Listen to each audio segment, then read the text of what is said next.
So between work and school and preparing for this and life in general, I have been binge watching Narcos on Netflix. Great show. And there's been an interesting side effect. I think it's teaching me Spanish. Hey, that's something that's what you pay the $9.99 a month for Netflix. Or pay dollars a month. It's cheaper than Rosetta Stone. It's great. I'm actually going to go out and try it. I'm going to take a little trip down to Puerto Vallarta and see what I've learned.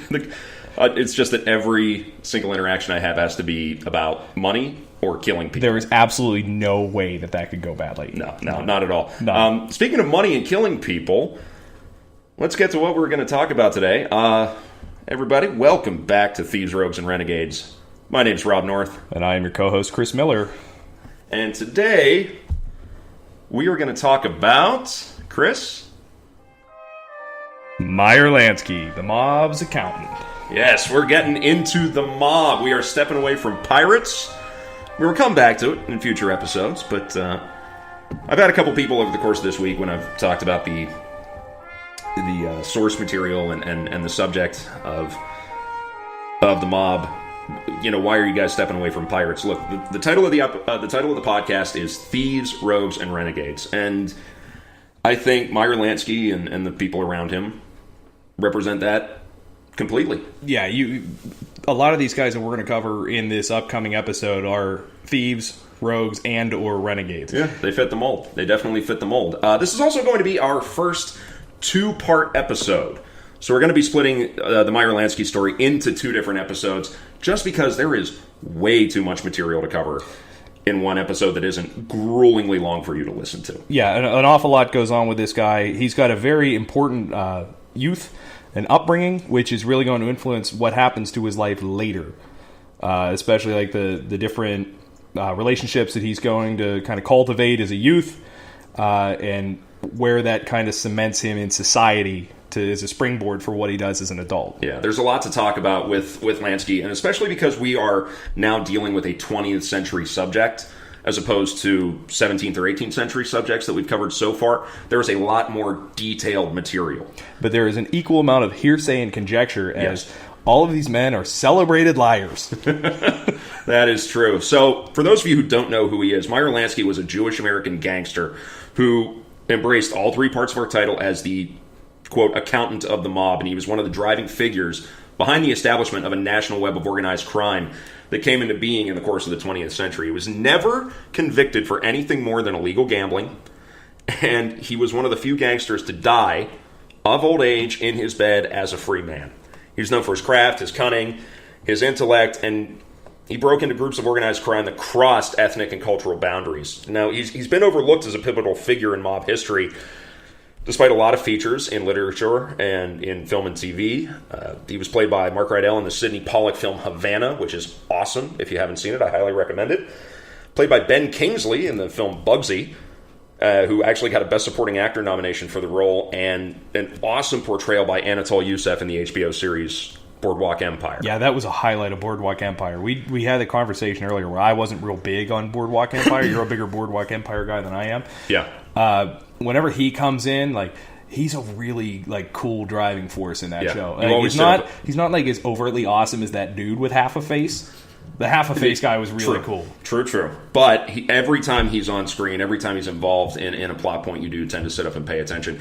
And it's like if like how Saruman was in The Lord of the Rings. Yeah. He wasn't always there, but once you saw him, you knew shit was going to get real. Yep. Very cool.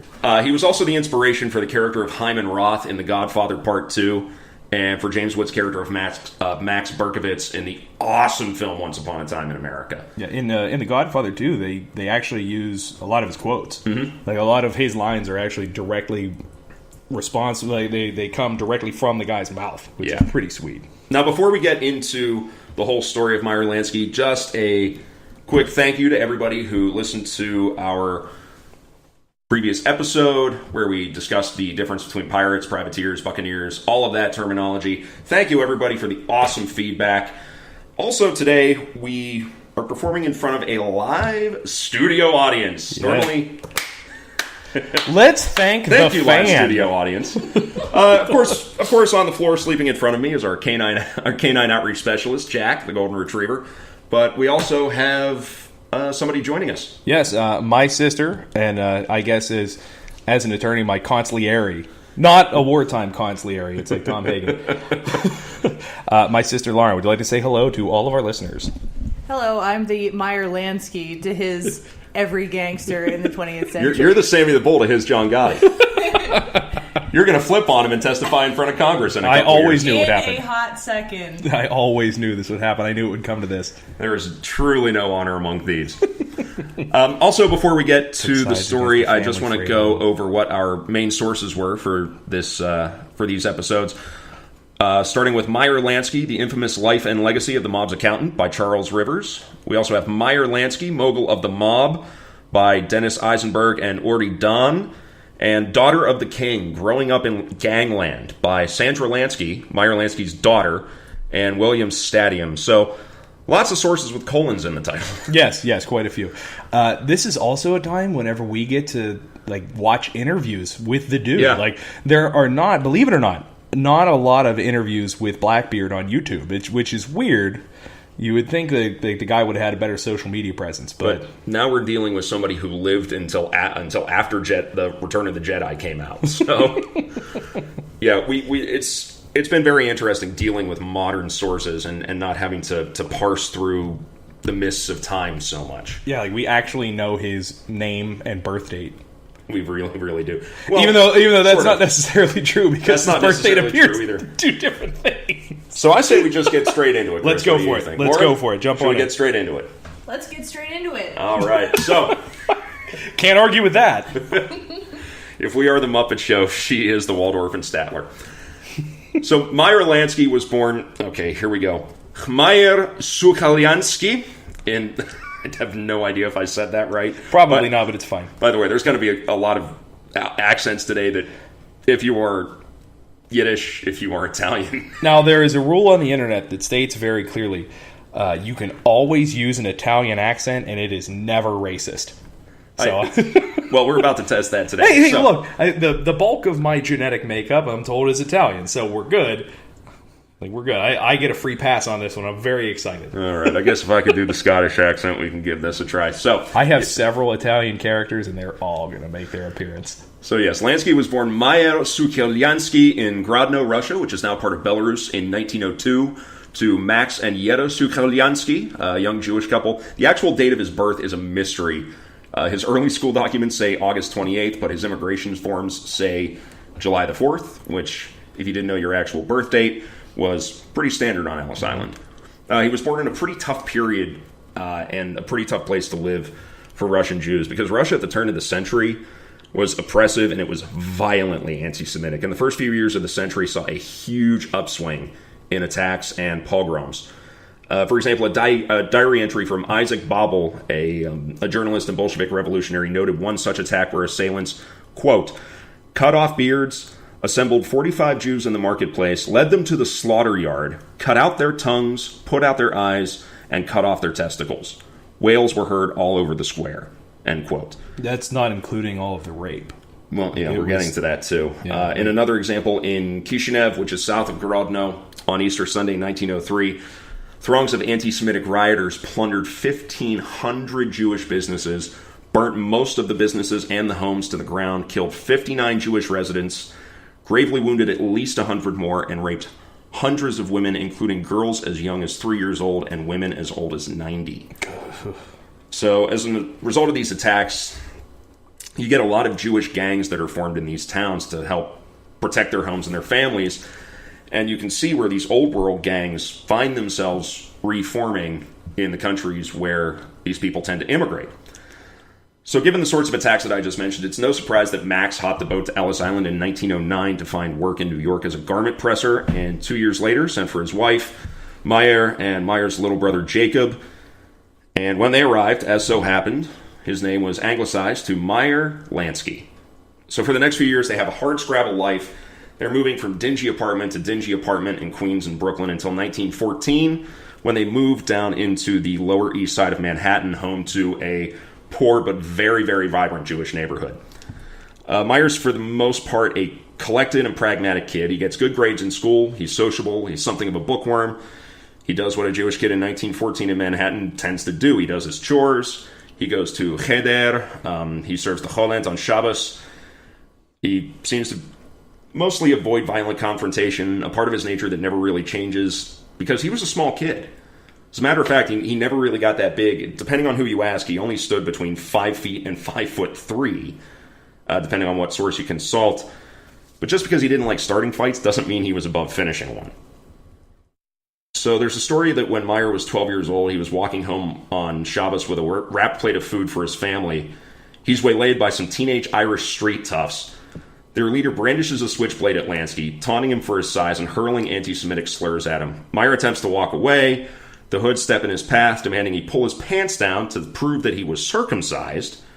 And that's when Meyer springs into action. He takes the plate and he smashes it on the ground. The plate on the ground. Picks up the largest piece of the plate and slashes the ringleader across the throat and wounds 2 more of his assailants before he's beaten into submission. It's a pretty boss move for a 12-year-old kid. It is. It's especially a teeny tiny 12-year-old kid. Yes. He is a little ball of mayhem when he needs to be. Yeah, like this dude has seen some shit. He has. And like that's definitely a part of his character. Like you will come to learn that Meyer Lansky was a guy who did not tolerate an awful lot. No, he demanded respect. He did not tolerate insults well, but he did it in a way that was cool. He did it in a way that was collected. He was very, very selective in his use of violence.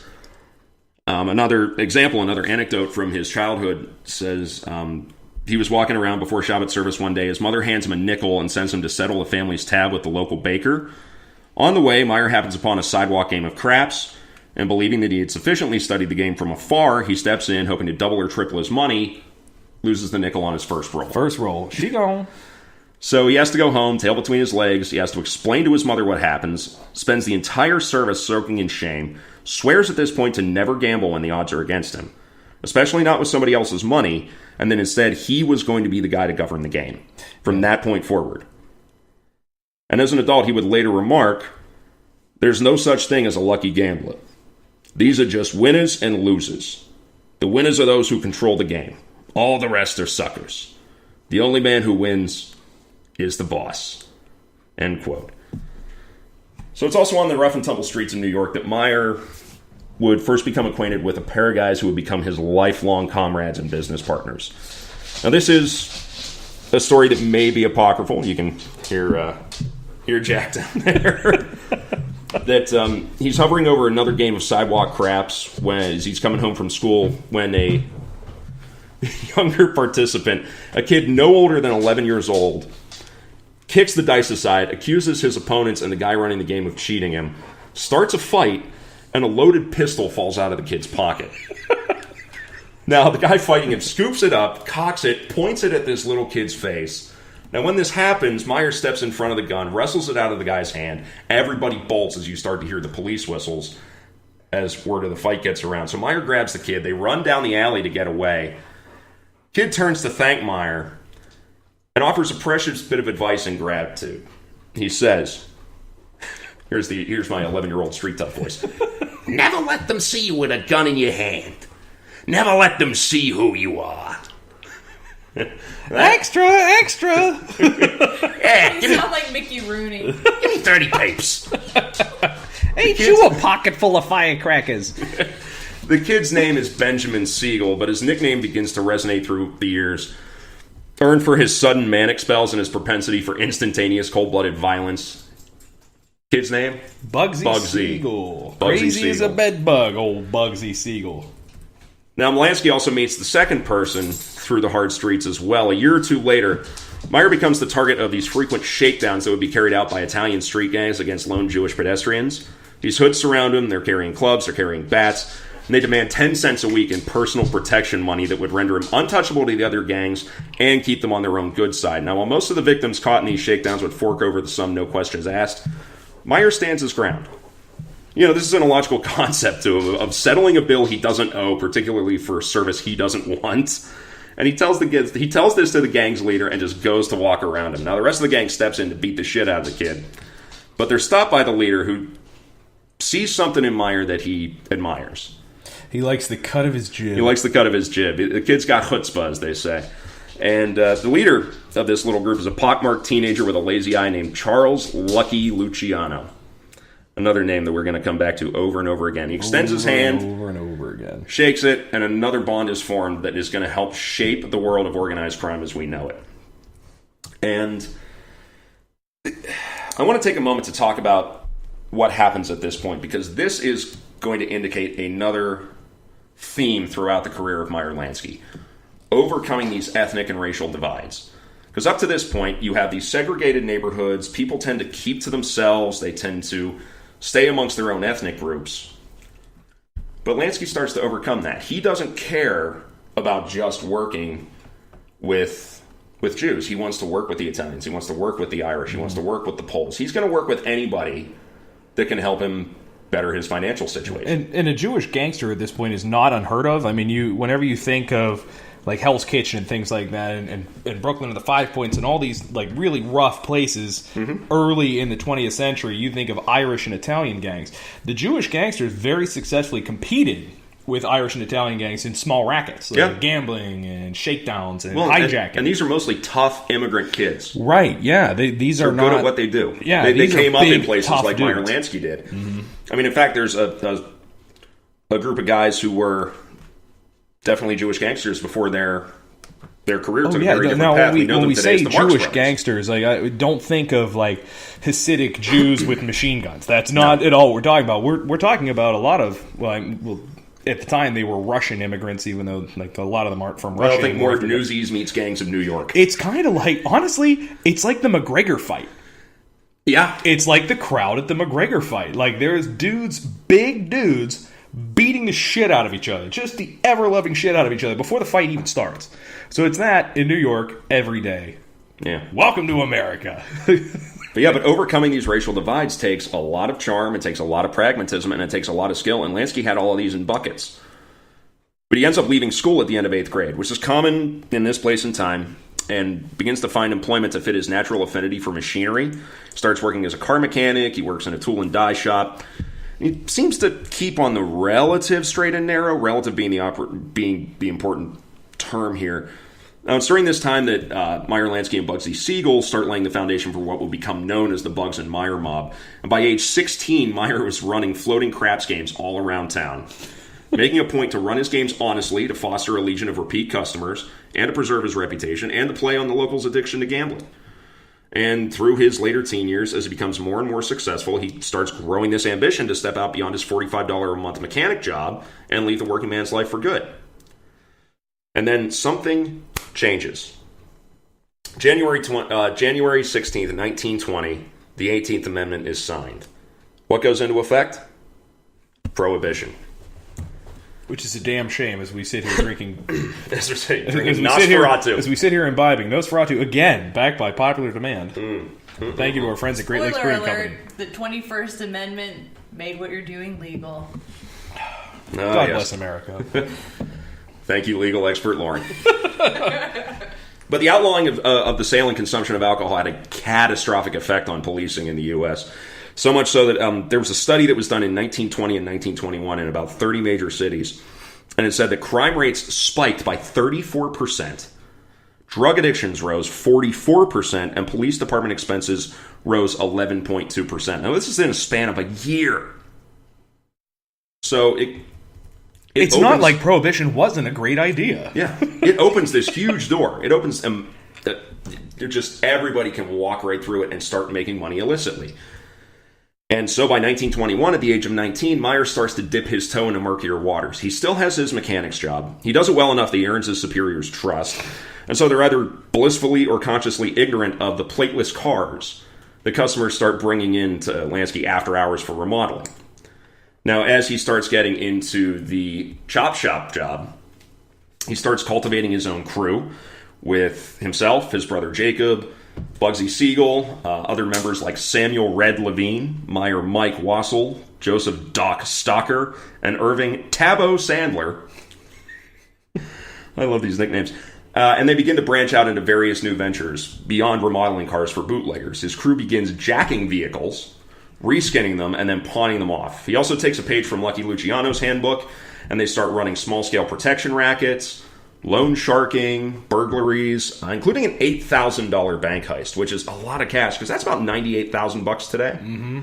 Which for a bunch of small-time Jewish hoods, for young men, yeah, that's a big haul. Young men. These he are started kids. doing this when he was 16. Yeah. So 8 dudes are walking away with $98,000 cash. Yeah. And today's money. And Lansky's a genius at this. I mean, he's ferociously intelligent. For only having an 8th grade education, I mean, it's astounding how smart he was. He's a very quick learner. He absorbs and eliminates all the inefficiencies within the organization. He resigns from the mechanic job, opens a car and truck rental garage, renting to bootleggers for a premium, and warehousing hot vehicles and other contraband. So the income streams are just expanding week by week by week. They're thinking of all these new ways to make money. And this meteoric rise in his criminal acumen catches the attention of some much more established underworld figures. So by early 1922, Lansky's at a bar mitzvah when he meets a guy by the name of Arnold Rothstein. He's a famed crime figure. He's known as the J.P. Morgan of the underworld. Rothstein had made his first million by the age of 30, all through illicit means. And he was legendary by this time for his stock manipulations, his numbers rackets, his gambling joints, his racetracks, and he gained particular notoriety for his alleged involvement in the fixing of the 1919 World Series.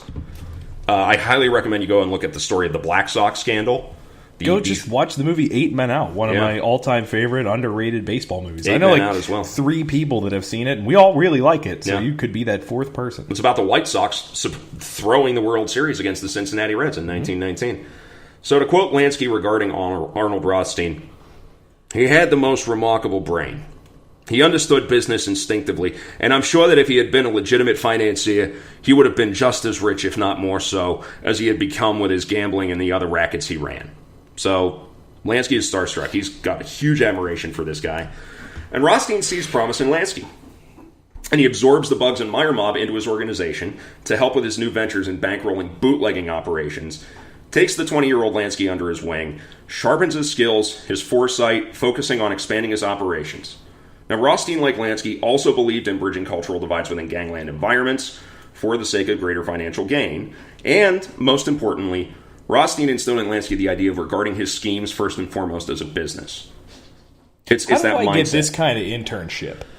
That's why, like, where was that whenever I was around? You're right. It is like a gangland internship. That's exactly what it was. But it probably paid a little bit better. I'm sure it did. I'm sure it did. And to be fair, Lansky wasn't just going and getting the coffee. He wasn't an errand boy. I mean, he was running big facets of Rothstein's operations. Yeah, it was less of an internship and more as like a mentor-mentee. Almost like he was a protege, is essentially what Rothstein was grooming him to be Rothstein. But yes, he instilled in him this idea of, I'm not a criminal. Mm-hmm. I'm a businessman. He taught him to be a gentleman. It just so happens that the government does not like my business. Mm-hmm. And yeah, not only is he teaching him about the ins and outs of crime, he's also showing him how to dress. Yeah. He's teaching him how to eat at a fancy restaurant. How to act. And also how to keep a low profile. Mm-hmm. You keep a low profile. That's how you keep the heat off of you. Yeah, that was another thing that we discussed with Lansky, with how filthy, stinking rich this man was. If you go and look at the pictures of him, if you look at what he was wearing next to a guy like Lucky Luciano, who was covered in rings and watches and all the most expensive stuff. Wearing these $1,000 suits. And Now, Lansky, he wasn't wearing a cheap suit, but it was always very muted colors. It was very understated. Yeah, if anything, like if he was going out, he would wear like a bow tie. And that was as garish as it got. Well, from the day to day, if Meyer Lansky was walking down the street, you would not be able to pick him out as a man of particular means. Exactly. Now, his shirt might be very, very expensive, but it was a white shirt. Mm-hmm. Yeah. So Rothstein puts Lansky in charge of organizing and running security for the alcohol shipments they would smuggle in from Scotland. Yeah, Scotland. And throughout the 1920s, Lansky and Rothstein began to beat out their competitors not through violence, but through the quality of their booze. They were sending in good Scotch whiskey compared to the watered-down rotgut that most other bootleggers are providing, and through the timeliness and completedness of their orders and their relative forthrightness in their dealings. They weren't going to try to screw you over. Right. Now, how did this... now, Rob, you can answer this question. Mm-hmm. How did the alcohol get into the country? The alcohol would get into the country mostly through small boats landing at night. Now, small boats landing at night didn't have a big crew. I would say they probably didn't have a cabin Oh, boy. God damn it! You son of a bitch! Yes! Son of a bitch! Oh, he bet me before the show that I could not shoehorn cabin boy. Yes! Pay up! Pay up! Pay up, you son of a bitch! How? Fine. Showing a fiver of your fucking fabric. Here's your goddamn dollar. Follow us on Instagram to find a picture of me gloating over Rob with this dollar. Oh my god, you walked right into it, dude. I'm so upset right now. These pipes are clean. I hate you. I don't hate even you remember so much. what we were talking about. That was just very Thankfully I do, because I don't have cabin boy on the brain all the time. Hey, you never should have bet me, bro. So was there a cabin boy or not? What was the conclusion on that issue? There could potentially have been a cabin boy. We will touch on that in episode 2. I'm so upset right now. I know. You're just a broken, defeated man. Oh my god. So putting us back on track. Put this in a frame. That little intro, I hate you so much. Oh yeah, baby. Oh, it smells so good. So the Bugs and Meyer mob teams up with the Broadway mob. It's a group of New York City bootleggers led by Joe Adonis and Frank Costello, whose head of distribution is no less than Lucky Luciano, to get their product into all the most famous speakeasies on the East Coast, such as the Silver Slipper, the 21 Club, and Jack White's. And throughout this period, Luciano and Lansky also began purchasing interests in dozens of clubs and speakeasies, numerous other homes, lots of properties, so they now have financial covers for all of their businesses, for all of their operations. And in his self-penned memoir, Lucky Luciano credits Lansky with leading them into these new phases of their operations and solidifying the corporate-style structure that the organization was modeled after. He also credits him with tempering his hot-headed, violent style of dealing with adversaries and being a counter to the violence that began to envelop organized crime in the later part of Prohibition. He recalled that Lansky, 5 years his junior, could recite from memory passages from the book Making Profits by William Taussig, and Lansky would tell Luciano, quote, "The writer talks about a thing called the law of supply and demand. What he says applies to us right now. If you have a lot of what people want and can't get, then you can supply and the demand and shovel in the dough. In other words, that's what we ought to do with whiskey. Get plenty of it. Good, uncut stuff right off the boat and sell it at a high price to people who don't have the brains enough to not drink it." End quote. Now, this concept, playing on the inevitable and unstoppable compulsion device, would become a creed within organized crime known as, quote, Lansky's Law. It's kind of how the 80s worked. Well, basically, yeah. One would say that Wall Street's operations in the 80s were borderline criminal. Well, Yeah. So made Lansky, for a great flick, though. yeah. So during the course of the 1920s, Lansky's wealth and crime ventures began to explode, and his organization began sinking their teeth into prostitution, smuggling of luxury goods like fur coats, the distribution of heroin and other narcotics, and the hijacking of competitors' contraband shipments. Now, Lansky There's always a little claimed... bit of piracy involved here. You knew we couldn't stay away. Not quite. Nope, we never really can. Now, Lansky always claimed that it wasn't just lowlifes who benefited from Prohibition, but some of the, quote, most important people in the country were milking the cash cow as well. For example, one stormy evening in 1927, a convoy transporting Irish whiskey through the southern neck of New England gets ambushed by an armed party of henchmen belonging to a rival bootlegger who didn't take kindly to a competitor transporting booze through his territory. The entire shipment is seized.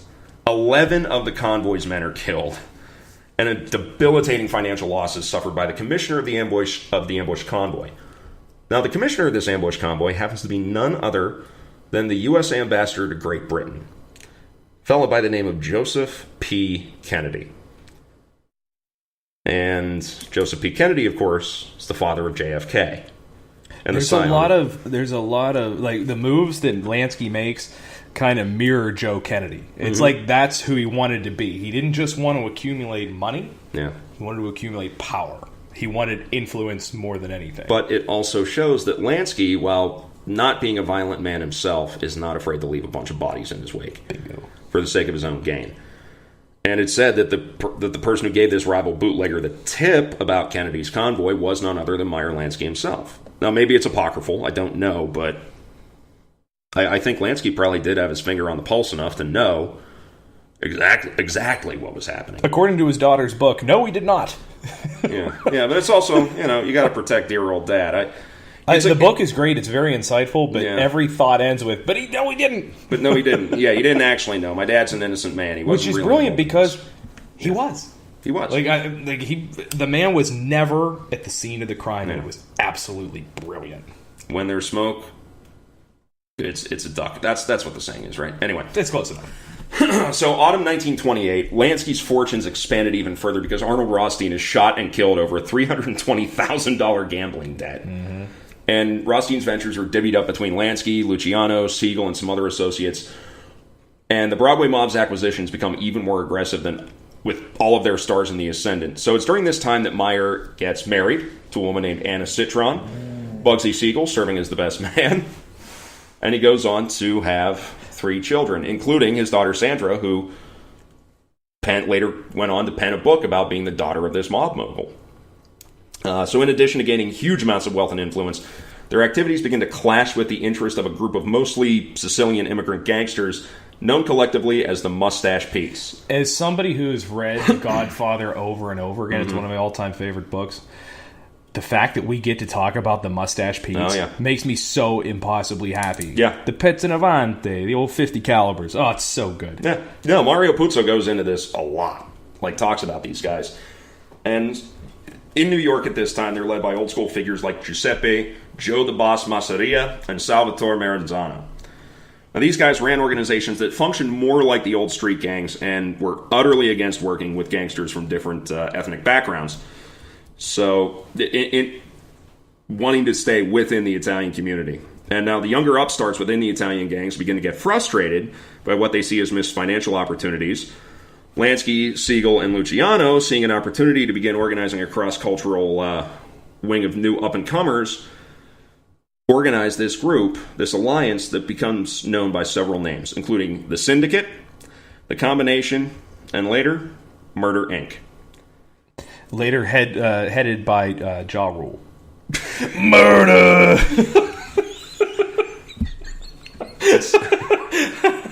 I'm not as upset about that as I am about the Cabin Boy bullshit. If we could get a picture of Rob's face at that point...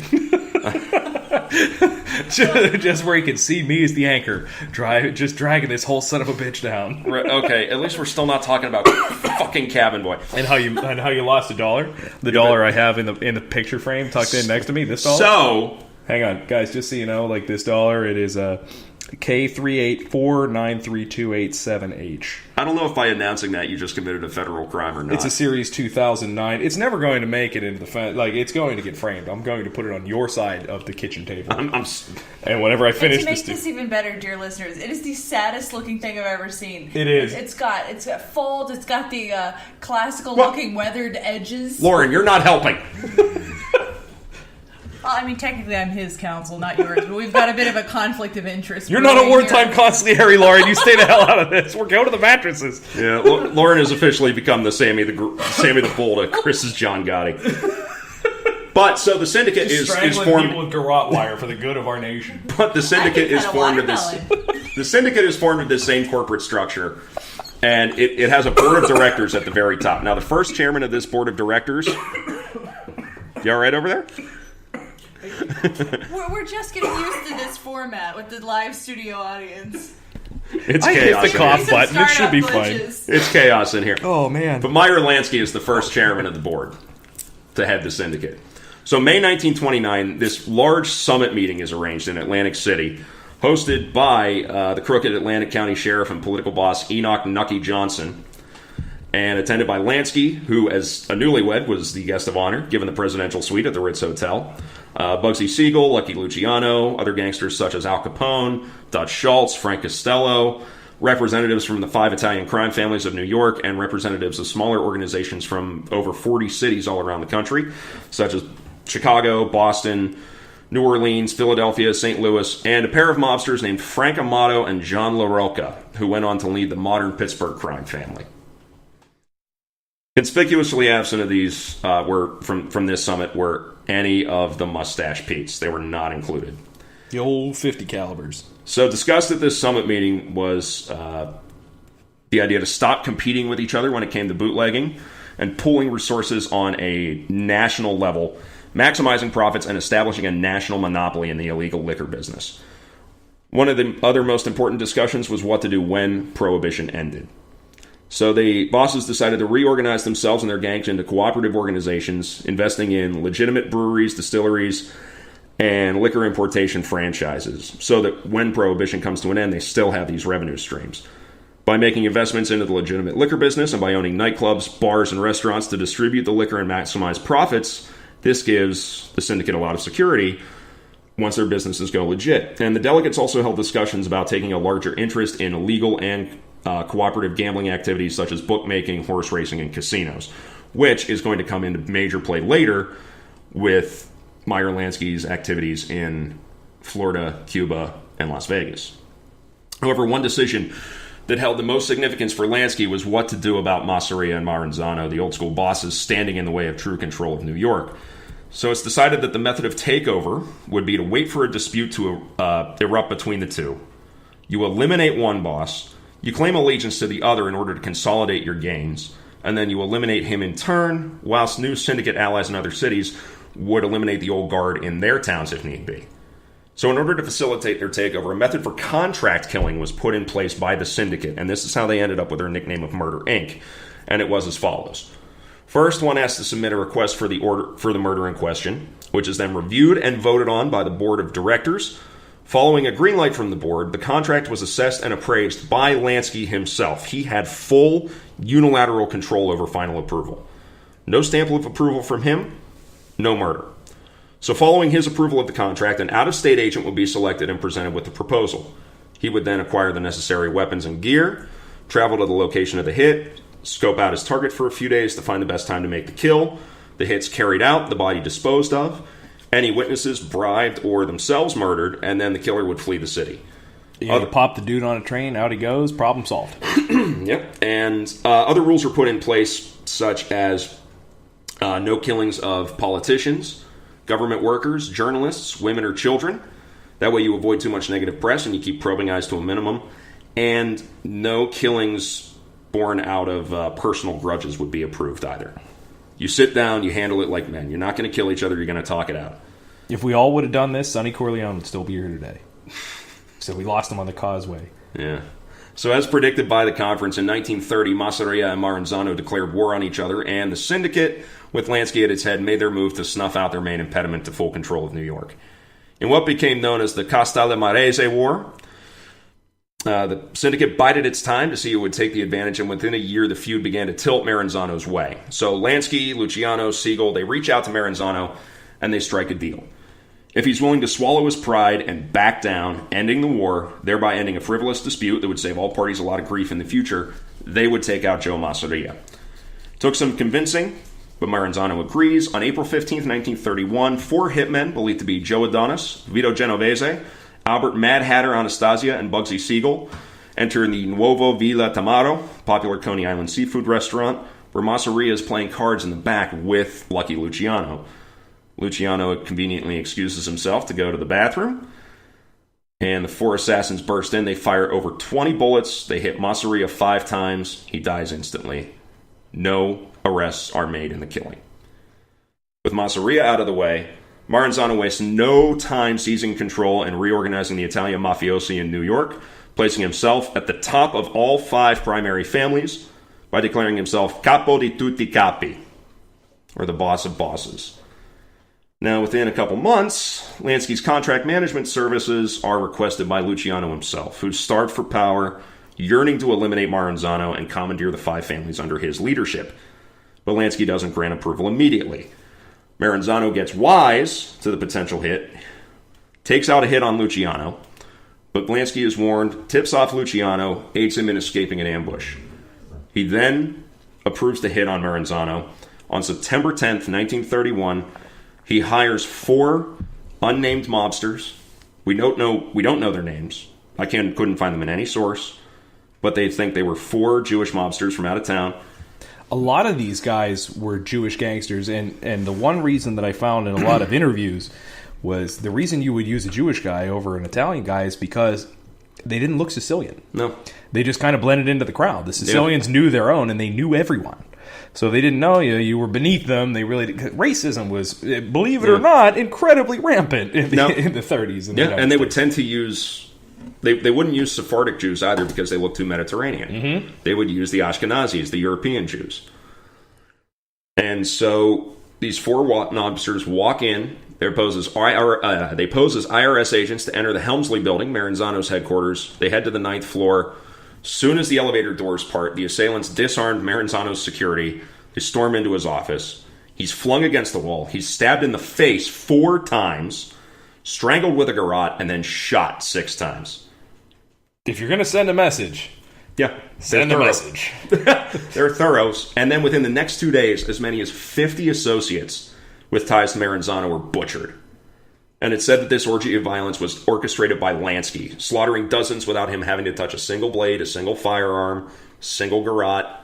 He's just in the back, directing all of it. Yeah, that was kind of his MO as a puppeteer. Yeah. He kept his hands very, very clean. So with the last of the mustache Pete's gone, Luciano declares himself capo di tutti capi, is at the head of the 5 families, sets up a leadership board similar to that of the syndicate, with the heads of the Gambino, the Lucchese, the Bonanno, the Colombo, and the Genovese families making up a voting body known as the Commission. Now they're going to go on to play an important role in the golden age of the mob in the 60s, 70s, and 80s. Lansky is granted the privilege of valued associate and is permitted to conduct business on Italian turf as he pleased. Yeah, but he would never be a made man. He would never be a made man. He was always kind of an outsider. Well, you couldn't be made if you weren't Italian. Yeah, well, he wasn't Sicilian, so he could not be made. Yeah, if you weren't Catholic, because the ceremony for becoming a made man involves the burning of a picture of a saint held in your hands with your blood. And if you weren't Catholic, then you can't be a made man. Yep. It just doesn't happen like that. Yeah, which really had to rankle the dude. Like, a lot. Yeah.